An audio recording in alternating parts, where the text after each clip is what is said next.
Assalamualaikum warahmatullahi wabarakatuh dan salam sejahtera. Selamat malam saya ucapkan kepada anda semua. Baik, Alhamdulillah, malam ni anda bersama dengan saya Dr. Azam Adam dalam sesi perkongsian ilmu kesihatan. Alright, malam ni saya nak sentuh sikit tentang ada kaitan dengan azam baru kita. Azam baru ramai orang yang ada masalah ini. Masalah apa kita panggil? Masalah berat badan yang berlebihan ni, atau istilah lainnya obesity. Kan, ada saya kenal, kalau boleh kongsi pengalaman saya lah kan, salah seorang daripada saya punya pesakit. Setahun dia cuba untuk turun berat badan, tak jadi-jadi. Jadi tak sampai azam tahun baru 2023 ni ya. Jadi malam ni saya nak sentuh sikit tentang cara macam mana lah, kalau anda yang sedang mendengar ni mungkin ada masalah berat badan ni, saya akan cuba kongsi dengan anda cara-cara yang mudah, yang praktikal, yang boleh anda lakukan, yang boleh membantu untuk bantu anda turunkan berat badan ni, insya-Allah.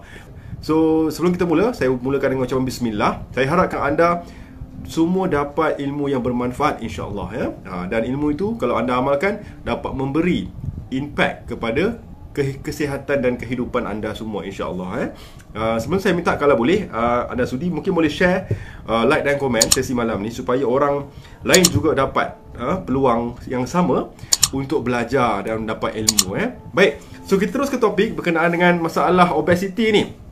Berat badan sikit punya susah nak turun, obesity kan. Memang rata-rata memang masalah obesity ni adalah masalah global masalah global, bukan setakat di Malaysia je. Tetapi uniknya kat Malaysia ni, kita adalah juara kita adalah juara di rantau Asia ni.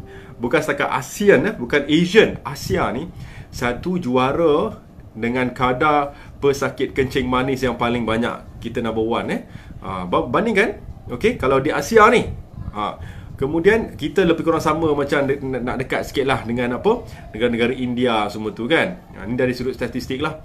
Di ASEAN confirm dah juara dah. Di Asia pun kita kalau tak juara pun dalam 3-4 tahun terakhir ni, top 3 kita.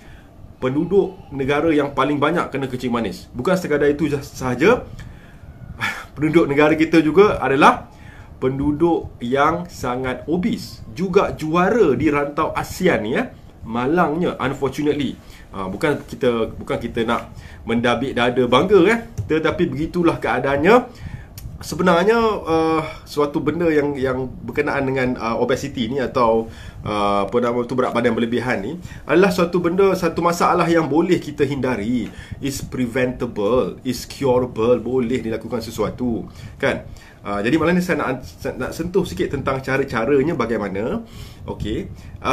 Kemudian kalau kita tengok statistik di US sahaja, dianggarkan lebih kurang dia punya penduduk dewasa di sana tu 42% obes.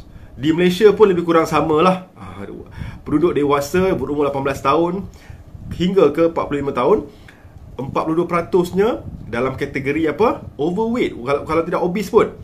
Dan yang agak menakutkan adalah di US ini, kanak-kanak mereka juga dah jadi obes. Kalau di US tu 17% kanak-kanak, adolescent dan children tu dah masuk kategori overweight dan obes. Di Malaysia juga kita boleh lihat sekarang, kalau anda perasan pergi ke sekolah-sekolah, anak-anak kita sekarang di sekolah ni tak macam kita zaman dulu.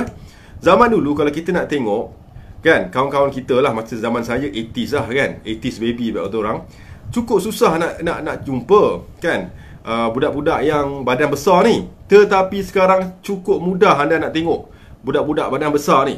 Jadi di manakah masalahnya sebenarnya?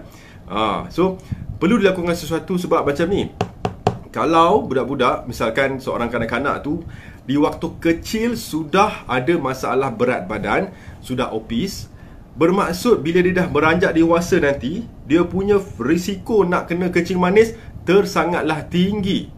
Anda bayangkan berlipat-lipat kali ganda dia tinggi risiko nak kena kencing manis bila dah dewasa. Sebab kecil pun dah overweight. Sebab itu masalah ini adalah masalah yang perlu kita tangani dari sudut awal. Baik, kemudian kalau ikut data sebenarnya, kalau seseorang yang dah masuk kategori overweight, biasanya parameter yang digunakan, skala lah, kita nak tahu sesuatu tu kan, kita kena ada skala, parameter.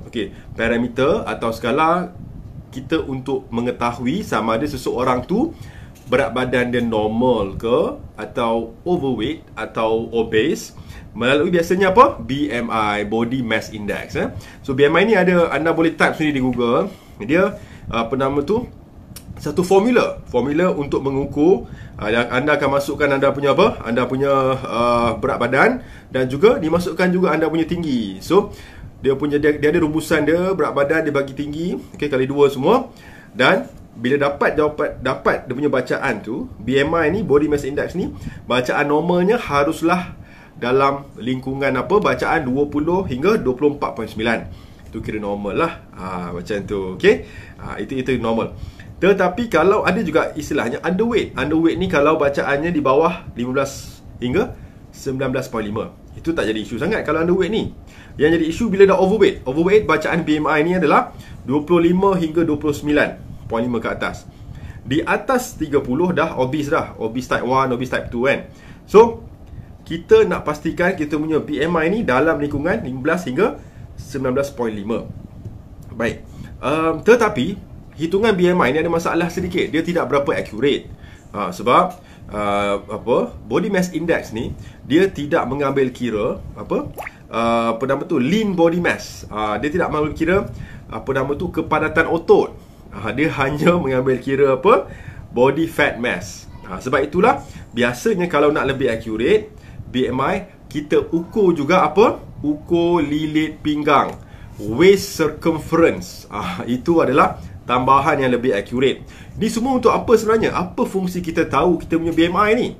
Sebab kita nak menilai risiko kita, faktor risiko kita untuk kena penyakit-penyakit yang kronik seperti kencing manis, darah tinggi, kolesterol, sakit jantung. Bahkan untuk orang yang obes juga risiko lebih tinggi untuk kena beberapa jenis kanser pun. Jadi sangat penting kita kawal berat badan ni. Baik. So, waist circumference, ukur lilit pinggang. Ukur lilit pinggang ni biasanya untuk laki-laki. Ni anda boleh cek sendiri di rumah. Tak ada masalah. Beli je dekat mana-mana kedai tu, kan?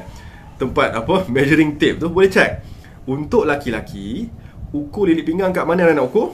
Pastikan betul-betul lalu dekat apa, pusat tu. Kat situlah biasa dia. Kan, kat bahagian pusat tu, kan? Kalau laki-laki, bacaannya kenalah di bawah apa? Di bawah 102 cm atau di bawah 40 inci, bersamaan dengan 102 cm. Kalau wanita pula, bacaan ukur lilit pinggang perlulah di bawah berapa? 80 cm, 80 cm.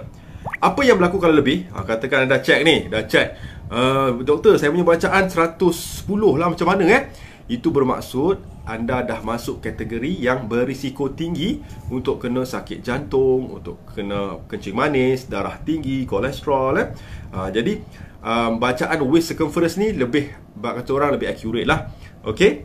Now, bila kita bicara tentang masalah obesity ni atau kegemukan ni, kita tak dapat lari daripada apa? Penyebab dia. Okay, penyebab dia yang utama 2 sahaja. Nombor 1, walaupun ada lebih. Nombor 1, overeating. Terlebih makan, kan? Dia tak adalah rocket science kita nak kaji, kan? Dia punya, kalau kita cek balik, apakah penyebab utama dia? Overeating, terlebih makan. 1. Dah lah overeating, lepas tu apa? Under exercise, tak bergerak pula tu. Jadi 2 faktor ni lah yang menjadi penyebab utama seseorang tu kena masalah obesity atau kegemukan ni. Namun ada juga faktor risiko yang lain. Okay, nombor 3, mereka yang ada masalah depression juga. Depression juga adalah faktor risiko untuk seseorang tu kena apa? Obesity. Sebab bila seseorang tu depression, maka sistem badan pesakit depression ni dia dah berbeza dah. Bermaksud dia akan ada mekanisme nak compensate. Bermaksud dia akan cuba untuk buat sesuatu yang boleh cover up perasaan depressionnya. Dan sering kali mereka yang depression ni antara cara mereka nak divert daripada masalah daripada perasaan depres tu, dia akan banyak makan, betul. Sebab itulah depression juga termasuk faktor risiko untuk untuk yang ada masalah obesity ni. Now, ramai yang telah mendapat manfaat dari DND 369 Sacha Inchi Oil. Pastikan DND 369 Sacha Inchi Oil yang original hanya dari DND. Dapatkan daripada dropship sah DND. Berikutnya, kalau mereka yang ada masalah gangguan tidur, bukan gangguan makhluk halus ke kan? Tak, gangguan tidur ni maksudnya insomnia, sukar tak tidur, sukar untuk tidur. Bermaksud tidur ni dia boleh tidur, tapi tidur yang tidak berkualiti. Tidur ni dia ada jenis yang nama dia restorative sleep. Bermaksud bila kita tidur ni, dia restore balik badan kita. Dia restore balik badan kita punya tenaga, dia restore balik dan stabilkan balik badan punya metabolism, dia restore balik badan punya hormon balance, keseimbangan hormon. Sebab tu istilah restorative sleep. So tidur ni bukan tidur sahaja, tidur yang berkualiti dan mencukupi. Baik. So kalau ada masalah, mereka yang ada masalah insomnia, susah nak tidur ni pun lebih mudah nak kena masalah obesity. Dan lebih-lebih lagi kalau yang ada OSA, obstructive sleep apnea, OSA ni kan. Senang cerita apa benda OSA tu, doktor? Tidur berdengkur. Tidur berdengkur kan, itu memang tanda-tanda lah OSA. Okay. So kenapa mereka yang ada masalah susah tidur ni berisiko tinggi nak kena obes atau berat badan berlebih ni? Sebab apa? Sebab bila tidur tak cukup, badan kita ni dia punya hormon tak stabil. Jadi hormon kortisol tinggi, hormon stres tinggi. Bila hormon kortisol tinggi, apa yang berlaku? Hormon leptin. Hormon leptin ni adalah hormon yang buat kita rasa cepat kenyang. Pun terjejas juga. Macam tu. Sebab itulah sangat penting supaya kita manage tidur kita, supaya hormon buat kita rasa kenyang ni sentiasa stabil. Jadi kita rasa kenyang ni bukan dia jadi macam tu je. Dia ada banyak benda yang berlaku, especially permainan hormon. Cewah. Ya ke? Betul lah. Ayat dia permainan hormon di antara hormon yang lain. Dia ada hormon yang bertanggungjawab buat kita rasa kenyang, hormon leptin. Ada yang buat kita rasa lapar, ghrelin, macam tu. So yang buat kita rasa kenyang, lapar ni, dia adalah permainan hormon dalam badan kita. Okay? So bila berlaku ketidakseimbangan, imbalance, jadi kita akan cepat rasa lapar, kita akan makan banyak. Berlaku masalah overeating. Okay? Now, itu adalah nombor 4. Nombor 5 berikutnya adalah faktor risiko mereka yang ada masalah hypothyroidism. Thyroid ni atau underactive thyroid. Maksudnya thyroid yang tidak underactive, dia kurang aktif. Juga berisiko untuk kena obes. Sebab tu anda tengok orang yang ada masalah thyroid ni biasanya badan dia gemuk. Sebab dia badan hypothyroid ni bermaksud apa? Badannya, dia punya metabolism dia sangat slow. Proses dia nak membakar lemak dalam badan pun sangat slow. Sebab itulah lemak mudah terkumpul dalam badan. Dan ada juga istilah masalah autoimun seperti Cushing syndrome. Ini di mana isu di mana hormon steroid berlebihan dalam badan. Juga faktor risiko obesity. Untuk mereka yang mengamalkan beberapa jenis obatan juga termasuk kategori berisiko ni. Seperti obat apa? Seperti obat corticosteroid, prednisolone kan.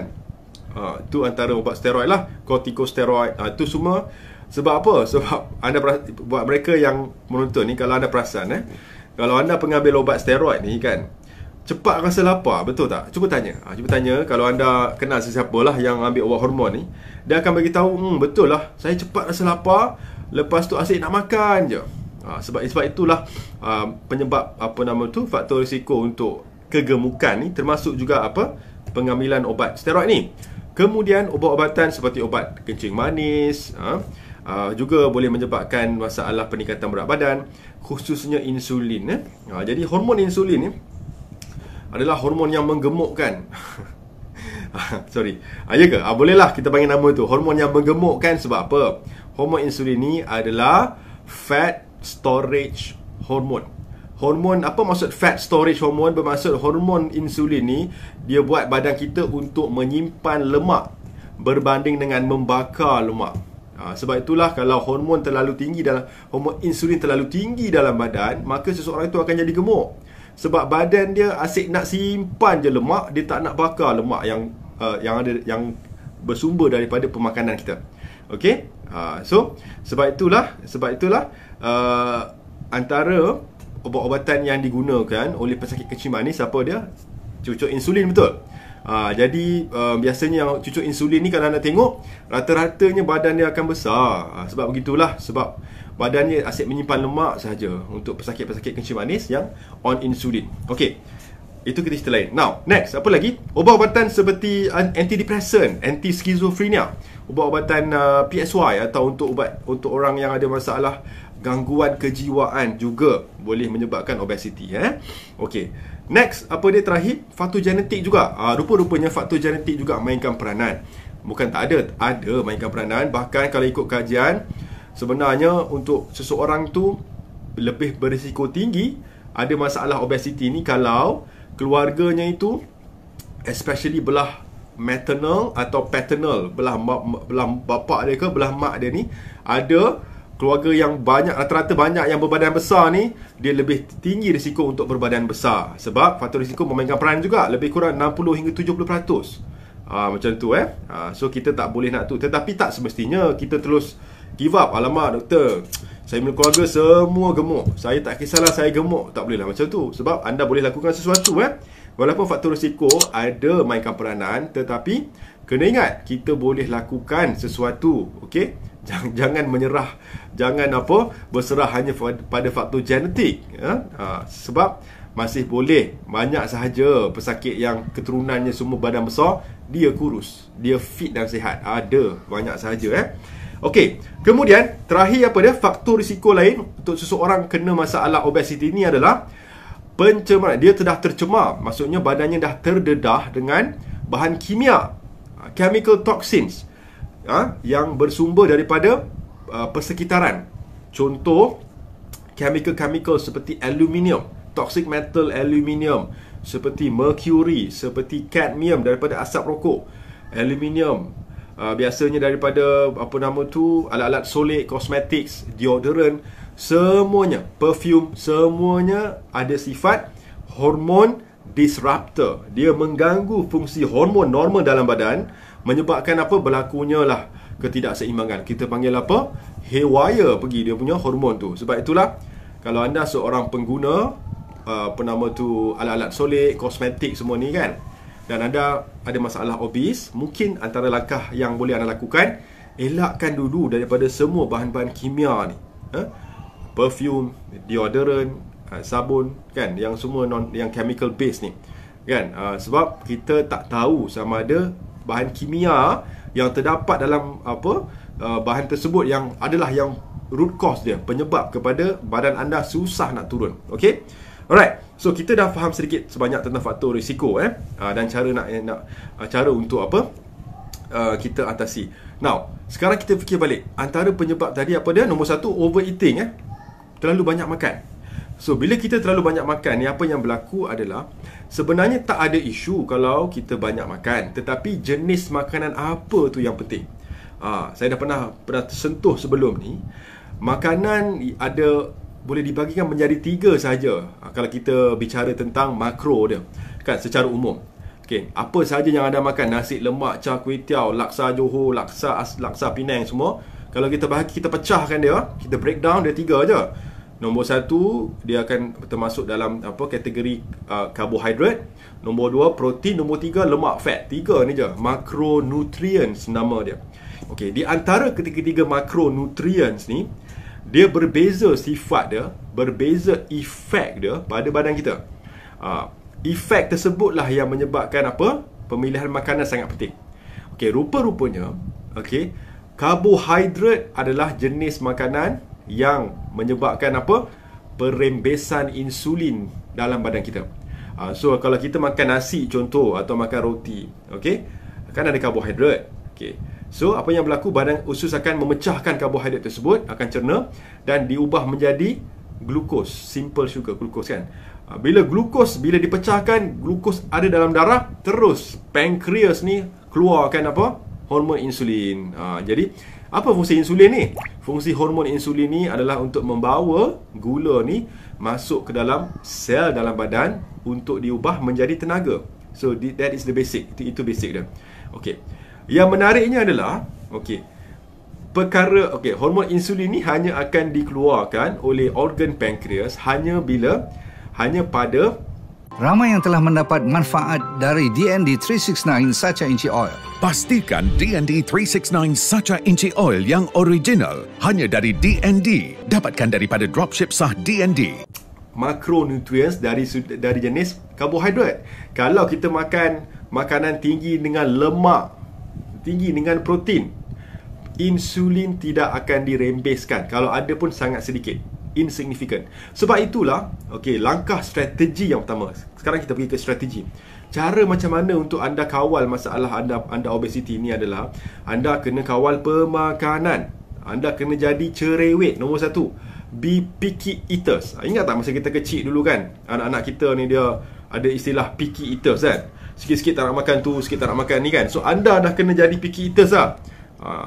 Kena kembalikan anda punya kebudak-budakan tu. Tapi jangan anda jadi picky eaters. Pilih makanan hanya yang dalam kategori whole real food. Apa maksud whole real food? Bermaksudnya adalah makanan yang tidak berubah sifat dan bentuknya, yang datang daripada tanah yang ditanam, seperti sayur-sayuran, buah-buahan kan. Boleh. Apa sahaja yang diproses kan, ultra processed, highly refined, anda kena cuba elakkan. Sebab macam ni, sebab dalam semua makanan yang diproses tinggi dengan karbohidrat, khususnya simple karbohidrat. Dia ada dua karbohidrat kan. Dia bukan semua karbo ni jahat. Dia ada simple karbohidrat, dia ada kompleks karbohidrat. Simple karbohidrat ni sesuai dengan nama dia, kita makan, badan kita cepat pecahkan dia jadi gula, menyebabkan gula darah naik, insulin tinggi. Okey. Kompleks karbohidrat berbeza. Badan kita dia tak cepat nak pecahkan dia menjadi gula. Disebabkan apa? Sebab kompleks karbohidrat didatangkan sekali dengan fiber, serat tu. Jadi contoh apa? Kompleks karbohidrat, buah-buahan, sayur-sayuran kan. Bijirin, ke kacang, semua adalah termasuk simple karbohidrat. Okey. So anda kena banyakkan makanan jenis kompleks karbohidrat tadi tu kan, buah-buahan dan sayur-sayuran. Okey. Sebab kita dah tahu dah, karbohidrat ni kita makan, gula naik, insulin naik. So dekat situlah dia punya root cause. So apa yang berlaku bila gula darah naik, kita banyak makan makanan tinggi dengan karbo, maka gula darah akan tinggi. Bila gula darah tinggi, insulin pun tinggi. Okey. So apa yang berlaku, insulin ni dia kerja dia hanya tahu untuk bawa masuk gula ke dalam sel saja. So dia akan sumbat gula masuk ke dalam sel. Ada lagi gula masuk lagi dalam sel. Ada lagi gula sumbat lagi dalam sel. So apa yang berlaku bila gula sentiasa tinggi dalam darah ni, disebabkan kita selalu makan, sehingga kan sel kita ni dia dah tak ada ruang dah nak menyimpan gula ni. Sebab tu ada hipotesis yang namakan overflow hypothesis. Bila overflow ni lah, maksudnya gula dah tak, maknanya store dalam sel ni dah tak muat dah. Jadi dia terkeluar. Overflow kan? Overflow terkeluar dekat dalam gula darah.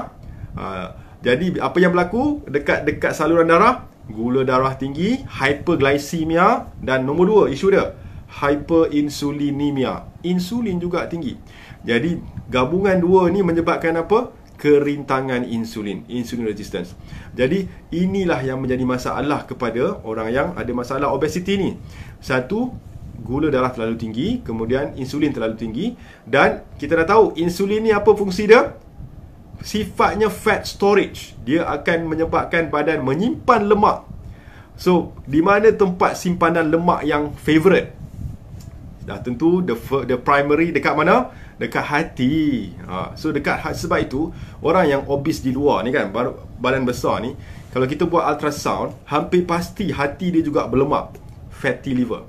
Macam tu Tetapi ada juga orang yang badan kurus tapi hati berlemak. Ada kan. Banyak pun sebenarnya. Tetapi tempat simpanan pertama adalah di hati. Kemudian berikutnya dekat mana? Dekat kita punya bahagian abdominal ni, kita punya perut ni. Sebab itulah antara salah satu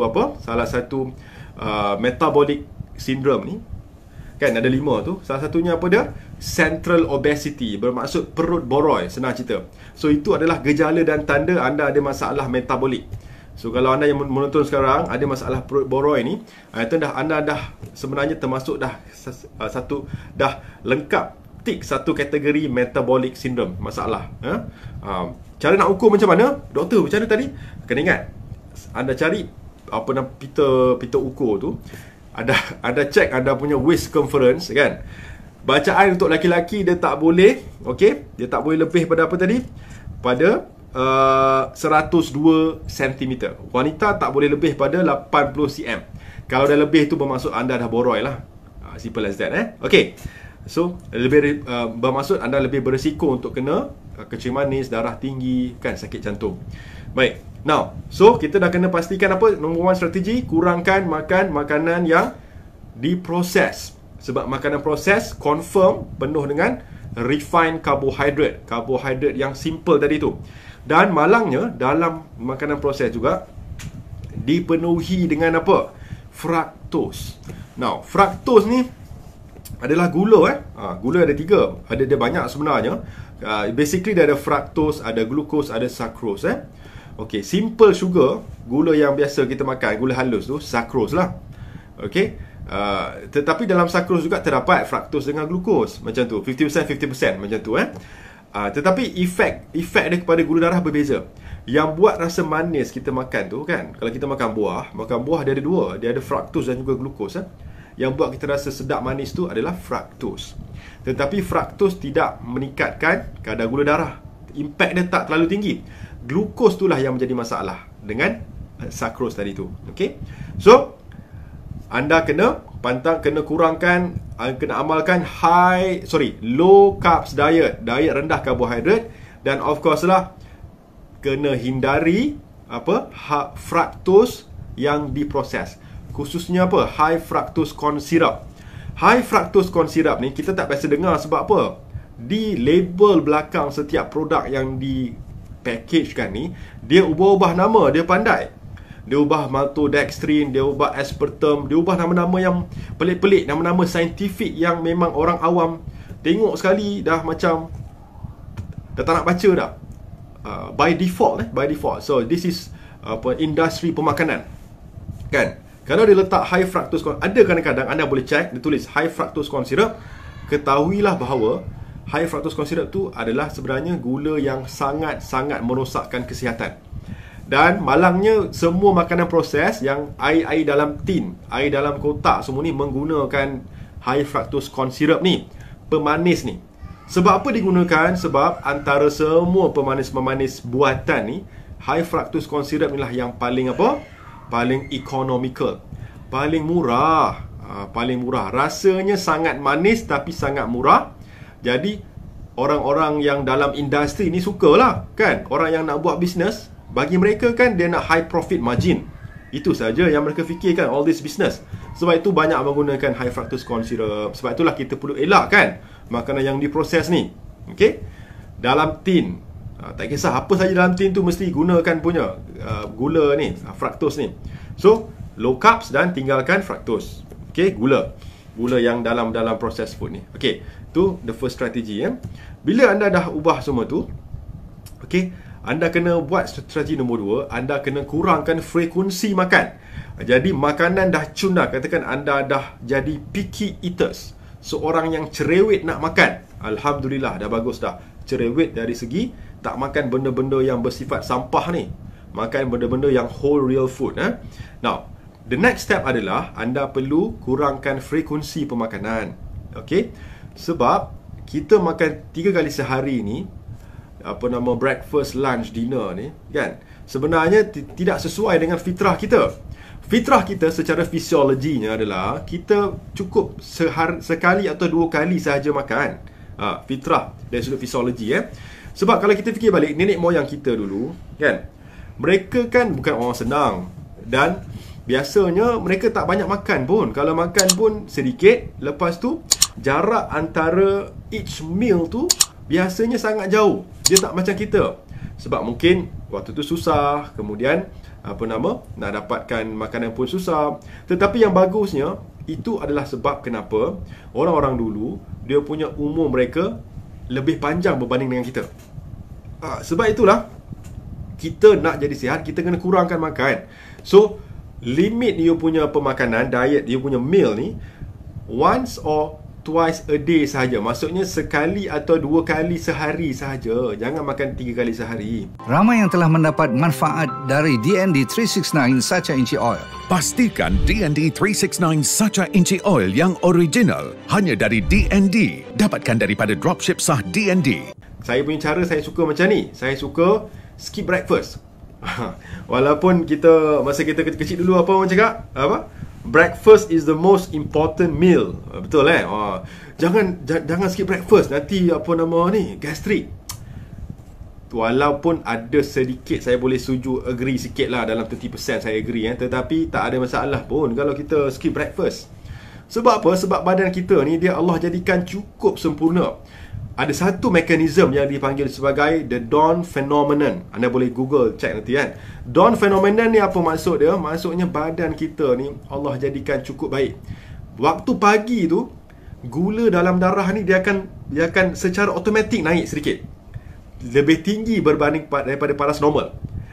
Sebab dan tujuannya adalah badan kita ni secara semula jadinya nak mempersiapkan diri kita untuk beraktiviti satu hari tu. Cukup cantik. So kalau tak makan pun tak pengsan, takkan jadi hypo, tak adanya. Sebab memang dah sedia tinggi dah pun. Kan, the Dawn Phenomenon kita panggil. Boleh check nanti. So jangan risau, skip breakfast. Okay, kalau nak breakfast pun katakan tak boleh lah doktor, saya kena makan kan, saya dah terbiasa makan daripada kecil ni kan. So tak ada masalah. Pastikan anda makan. Kalau nak lah, elakkan benda-benda yang cereal, lepas tu susu haiwan. Susu haiwan ni sebenarnya adalah satu minuman yang tidak sihat Saya tak ada bahasa lain nak cakap memang unfortunately, malangnya susu adalah minuman tidak sihat. Okay, sebab ianya dah diproses kan. Dan contrary dan kalau anda buat kajian, sebenarnya susu ni kan dimarketkan menguatkan tulang sebab kalsium. Tetapi anda kena ingat, dalam susu ni kalau ikut beberapa data juga, dia melemahkan lagi tulang. Sebab dia ada efek leaching the calcium. Dia tarik keluar pula kalsium daripada tulang. Sebab dalam susu haiwan ni dia penuh dengan, ada satu protein, nama dia protein casein A1 ni, menyebabkan radang, penuh dengan hormon, penuh dengan antibiotics yang disuntik di ladang-ladang sana. Jadi tidak sihat lah sebenarnya Okay, so kalau nak makan breakfast, kalau nak ambil telur ayam kampung, is good enough lah, tak ada masalah kan. Kalau nak sangat lah, telur tu anda boleh buat eksperimen. Cuba anda satu hari anda makan telur full boil, hard boil, telur 2 biji pagi kan. Besoknya anda makan cereal dengan susu. Nanti anda buat eksperimen, anda bezakan hari mana yang anda rasa lebih kurang rasa lapar. Anda akan perasan bahawa bila anda makan telur tu kan, anda akan rasa badan anda tak teringin nak makan. Anda punya satiety tu cukup baik dah. Berbanding kalau anda ambil susu dengan cereal, cepat je rasa lapar. Di situ juga kita dah boleh tahu dah bahawa sebenarnya yang mana satu lebih berkualiti. Lebih sihat makan telur ayam kampung 2 biji ke pagi ke, atau ambil cereal dengan susu ni. Sebab cereal susu ni dia karbohidrat je, carbs dengan dengan fructose tadi tu. Okay, so kalau nak lah, kalau skip lebih baik, ambil lunch, terus buat IF 16 jam Okay, so number 1, be picky eaters. Number 2, kurangkan frekuensi makan, sekali atau 2 kali sahaja sehari. Now, kemudian nombor 3, anda kena manage stress level. Sebab stres ni juga menyumbang kepada masalah kegemukan. Sebab bila kita stres, apa yang meningkat? Hormon kortisol, stress hormones. Stress hormon ni pula, bila dia meningkat, dia akan efek kepada hormon insulin. Insulin juga meningkat. Jadi menyebabkan apa? Menyebabkan fat storage punya mekanisme. Jadi bila badan stres, badan akan lebih menyimpan lemak. Dan bila badan stres, apa yang berlaku? Berlaku hormon yang buat kita rasa lapar nak makan ni pula yang tinggi. Iaitu hormon ghrelin. So sebab tu orang yang stres ni, antara dia punya cara nak kurangkan stres kan, adalah dia makan banyak. Betul, pergi cari aiskrim lah, pergi cari coklat kan. Itu sebenarnya badan punya mekanisme tu untuk apa? Untuk manage stres. Satu, bila kita makan banyak ni, apa dia buat? Makan gula ni, gula ni dia meningkatkan apa? Hormon dopamin, hormon yang buat kita rasa happy, gembira ni. Sebab tu dia ada istilah ketagihan gula. Gula ni menagihkan. Ada ke ayat menagihkan tu? Saya pun tak pasti Gula ni boleh membuat orang ketagih. Yes, sebab tu ada istilah sweet tooth kan. Ada yang kalau tak makan gula satu hari memang dia tak boleh hidup, kata orang. Tetapi percayalah, boleh. Anda kena kuatkan saya semangat. Cara anda nak kawal cravings ni apa dia? Nak kawal ketagihan gula ni, anda kena compensate dengan diet yang tinggi dengan protein dan lemak sihat.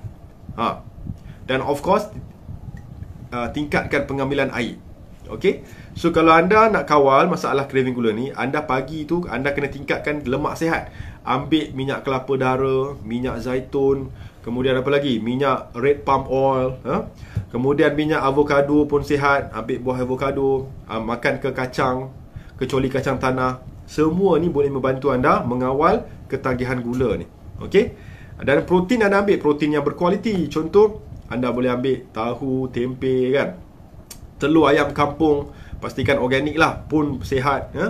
Kalau nak makan daging boleh, tetapi daging ni pula banyak yang ada antibiotics.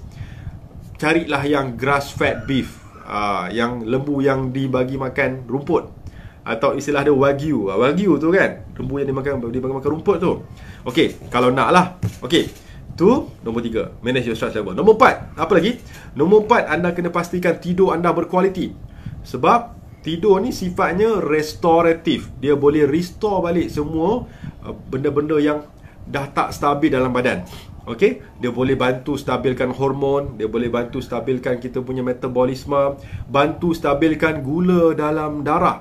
Sebab tu waktu kita tidur tu, apa yang berlaku? Dalam badan kita dia akan membakar lemak ni.